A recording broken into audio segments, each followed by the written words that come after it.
എന്തുകൊണ്ടാണ് ഭഗവാൻ ശ്രീകൃഷ്ണന് വാർദ്ധക്യം ബാധിക്കാതിരുന്നത്? ഭഗവാന്റെ ശരീരം പഞ്ചഭൂതങ്ങളാൽ നിർമ്മിതമായ സാധാരണ ഭൗതിക ശരീരമായിരുന്നില്ല.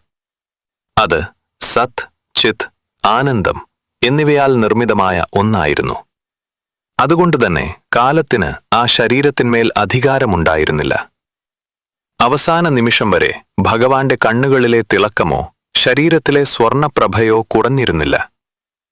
കുരുക്ഷേത്ര യുദ്ധഭൂമിയിൽ തേര് തെളിക്കുമ്പോഴും പിൽക്കാലത്ത് ദ്വാരക ഭരിക്കുമ്പോഴും അദ്ദേഹം എപ്പോഴും ഒരു യുവാവ് തന്നെയായിരുന്നു.